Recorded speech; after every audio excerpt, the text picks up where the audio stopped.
Hey guys, welcome back to the shop. I think we might have some new subscribers that have recently come in, so for all of you guys that don't know, my name is Jordan. I'm the owner of Bankrupt Motorsports. Thanks for tuning into the channel. Feel free to check out some of our old playlists if you want to get caught up on some of our build footage and kind of what we have working on right now.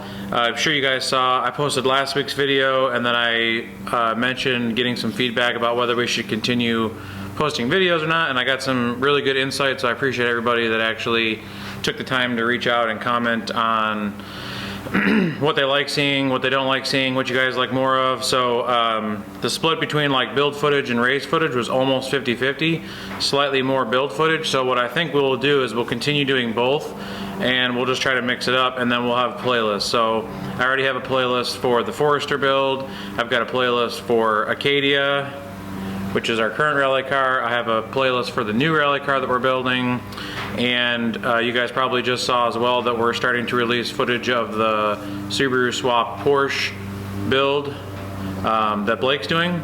So he's in North Carolina, so he'll be posting on Wednesdays, and then I'm gonna try to keep videos out on Friday. So just wanted to welcome some of the new subscribers that we have, and I appreciate everybody's feedback on the YouTube videos, and we're gonna try some new stuff. So I'm back filming on the DSLR. This one has kind of a noisy autofocus, which is why I haven't been using it. But I did a little bit of research, got some setting inputs. I have the microphone on, so hopefully you can't hear that lawnmower in the background right now. Of course, as soon as we started filming, we get some side noise. But I'm also getting a new camera that I think will help out a little bit better with the footage, and I'm gonna try to keep these videos shorter. And then if you guys wanna see things more in depth, just leave a comment and I can always add on to the video. So for instance, you know, installing nitrous in the Forester that we released a few weeks ago, that's a very complicated process. There's almost no videos on the internet about it, but rather than being a 2-hour video, I kind of showed some spots about it, like where we mounted things, how we were doing it. And then if you guys want to see more, I can always go into depth on certain topics. So for now, I wanted to talk to you guys about an interesting topic that came up. If you watch our race videos, you may have noticed that we've been having some overheating issues with Acadia, our white rally car here. So we had a different motor in it last year, and we kind of thought that the overheating issues were from the motor. We actually ended up pulling the motor and doing a whole bunch of work on it, thinking that we lifted a head or something, or possibly blew a head gasket, which I know Subaru jokes, but honestly I've never lifted a head gasket. Anyways, it ended up not being the motor, because we have a built 2.5 liter in here, and no matter how hard I try, I cannot get this car to overheat on the street, no matter what I do. So it led me to believe that it's something that we're overlooking, maybe something with the radiator or whatnot. It only does it on stage and only once in a while, especially if the anti-lag's going on. So I was in the process of ordering a Coilrad racing radiator for this 2014. This is a customer car. I ordered a coil radiator for that car, and then it got me thinking, what if it's the radiator on this car? So I have been running the Mishimoto radiator for like 4 years now. I'll show you right here. So there it is. It's pretty beat up. So what I did notice was, as you can see in the bottom there, a lot of the fins, let's see if I can get to actually focus here. So a lot of the fins were like slightly crushed in at the bottom. I never actually hit anything with this, but I was wondering if, you know, under extreme temperatures I might be overheating it because of that bottom third there. So I decided to get a new radiator, and plus I wanted to have a backup anyways. So I also thought that possibly I've been using the Mishimoto aluminum shroud and the race fans. The race fan CFM is good, but the shroud might be not letting enough air pass through, so I wanted to try stock fans. So I'm going to leave this thing all together as my backup set, and it's going to be in the trailer. And then I went ahead and ordered a Coil Racing line radiator for this car. It's very pretty, even though it's going to get destroyed immediately. But two reasons I went with Coil this time instead of Mishimoto. Number one, I have had the Mishimoto one for a while. I recently had an issue with their expansion tank. One of the ports had a hairline crack in it, and it was causing some overheating issues.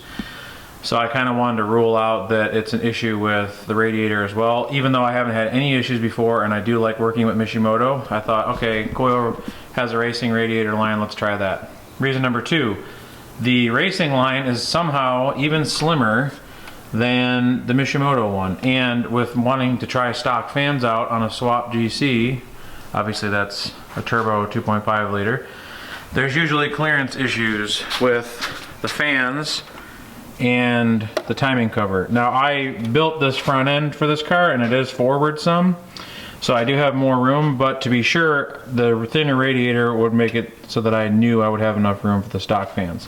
So I actually have plenty of clearance here. I'm waiting on the overflow tank right here. So it's a different setup. So one thing you might notice about this radiator that's missing is the second radiator cap that's right here, that's usually 0.2 bar higher than the top one right there.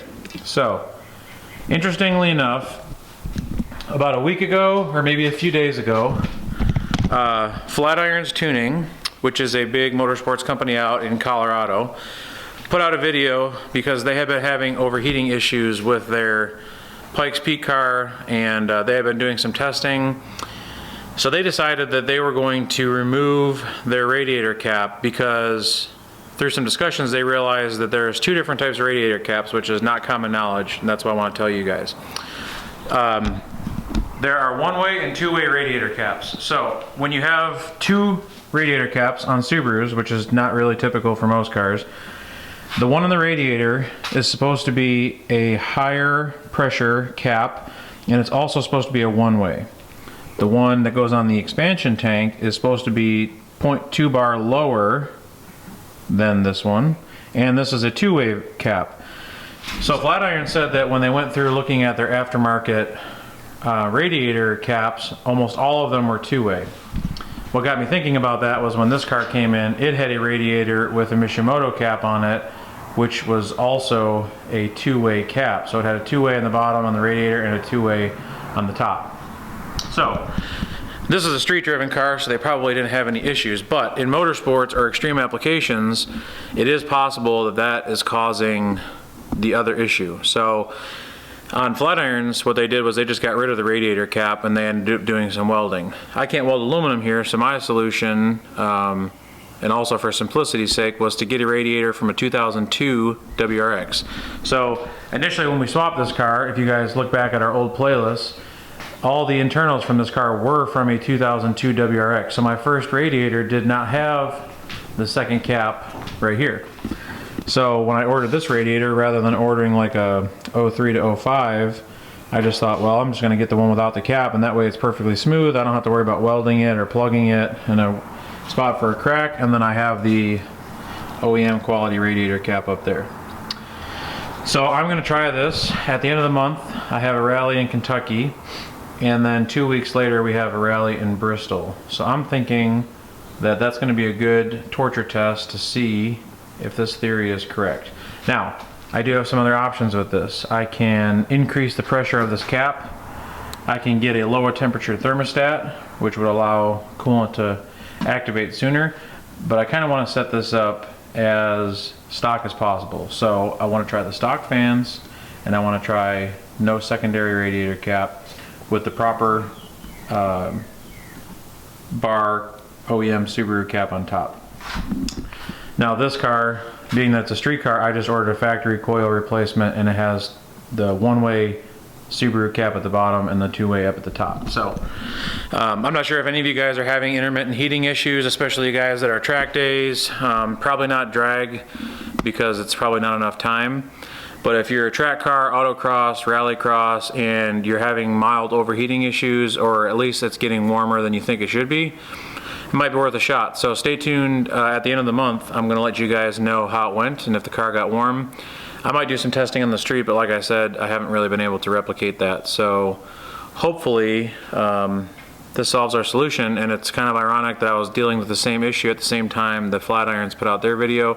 If you guys don't follow them, you should check them out. Really good information. John Cooley over at Flatirons has helped us out a lot, especially with setting up the Cusco rear diff in that car and a bunch of other parts and OEM and aftermarket parts. But anyways, their video is a good one as well. I just wanted to let you guys know what we found in case you don't follow them. Some of the other information that you guys had given me on videos is some ideas for videos. A lot of you guys want to see how we re-prep the rally car between races, and also some people want to know like a build series on how to build a rally car. And I started looking on the line last night, and there isn't actually very many resources for how to get into US Rally and how to build a rally car, so I think that that's something that we should do. Now the re-prep is actually really good timing because, like I said, we are going to be prepping this car for a race in 3 weeks, and then we only have 2 weeks to get it set for the race after that. So I am going to film everything that we're going to do to get this car ready for the next race, including new wheel well liners and things that you wouldn't normally do on a re-prep. And then between the next 2 races, I think I'll be able to film a 2-week re-prep to show you guys that it is possible.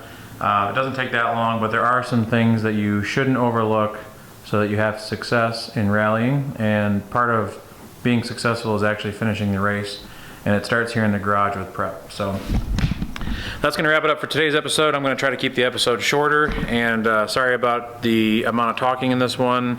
We got a lot of stuff going on, but we're waiting on parts, so definitely more footage coming up. But just want to thank you guys for watching the video.